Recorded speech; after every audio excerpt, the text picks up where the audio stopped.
بھی صرف اور صرف 7 دن کی ہے۔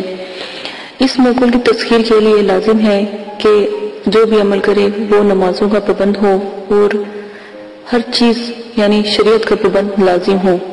نفس کی ظاہری اور باطنی پاکیزی شرط اولین ہے۔ عامل اس عزائم کو 7 یوم بلا ناغہ پرہیز جمالی جلالی کے ساتھ 360 مرتبہ پڑھے۔ اول آخر درود شریف 11 مرتبہ لازم ہے۔ اس عمل میں موکل تیسرے یا 5ویں دن حاضر ہو جاتا ہے، مگر 7 یوم پورے کرنا لازم ہے۔ جب موکل حاضر ہو جائے تو اس سے شرائط طے کر لیں اور دوبارہ بلانے کا طریقہ لازماً پوچھ لیں۔ صرف اور صرف جائز کام لیں اور ناجائز کام سے پرہیز کریں۔ اگر آپ ناجائز کام کرتے ہیں تو اس کے ذمہ دار آپ خود ہوتے ہیں، یہ آپ کی ذمہ داری ہوگی، ہم مدرسے والے کی اس میں کوئی ذمہ داری نہیں ہوگی۔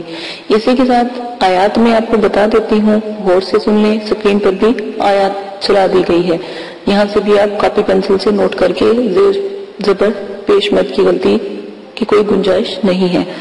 اور جو بھی اس کے شرائط ہیں وہ ویڈیو کے آخر میں تمام کے تمام بتا دیے گئے ہیں۔ اگر آپ اپنی مرضی سے شرائط بدلنا چاہتے ہیں تو میرا خیال ہے آپ عمل یا عملیہ کی دنیا میں نہ ہی آئیں تو بہتر ہے۔ آیات غور سے سن لیں۔ یا اللہ یا رب یا رحمان یا رحیم لا تکلنی الی نفسی فی حفظی ما لکتانی کما انت املک بھی۔ غور سے سن لیں، سکرین پر بھی چلا دی گئی ہے، وہاں سے بھی آپ بآسانی نوٹ کر سکتے ہیں۔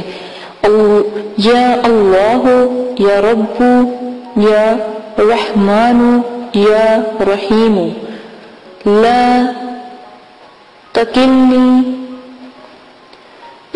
الی نفسی فی حفظی ما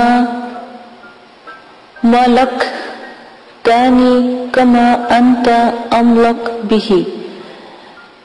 غلطی کی کوئی گنجائش نہیں ہے، با پرہیز جس طرح بتایا جاتا ہے اس طرح کریں، اور ساتھ میں اگربتی کا سفوف لازماً جلائیں تاکہ حاضرات کی حاضری جلد ہو، تاکہ آپ کو دوبارہ چلہ نہ کرنا پڑے۔